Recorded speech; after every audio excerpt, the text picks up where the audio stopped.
Is muidne Oifigigh Pleanála Teanga na Gaeltachta.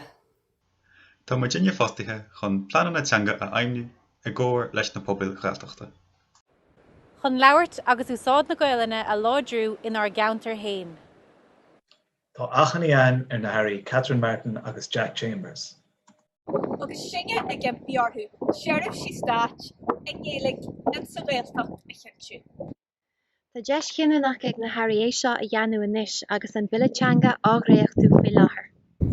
Tá sé de cheart ag muir na Gaeltachta plé leis an stáit an príomhthanga an stáit. For níl an stáit treis na dúlga sin a ahand agus a éireú sa Gaeltacht riamh. Malú gomach seirbhísí stáit as Gaeilge sa Gaeltacht ag Comisiún na Gaeltachta 2002. Agus ag Comisiún na Gaeltachta 1956.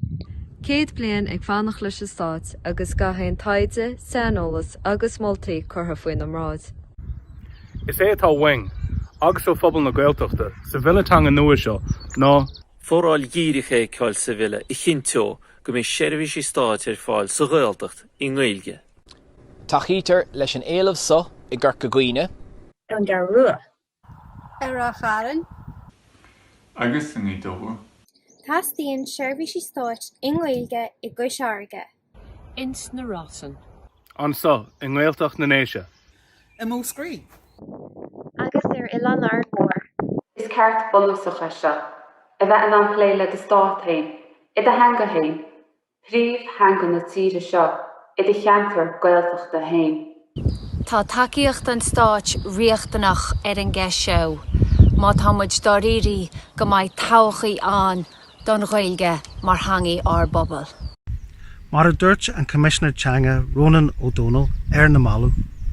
Níor bhú replé leis an Pleanála Teanga mar le stáitsásta i gcionn hain íana agus go seirbhísí hain a chuir a fáil chrí Gaeilge sa Gaeltacht. Is gá le Bille teanga láidir. Fiúntach. Agus cialhar a achtú le catam na féine a thabhairt do mhuintir na Gaeltachta fa dhearú ina ddír hain. Chinntiú gan isise.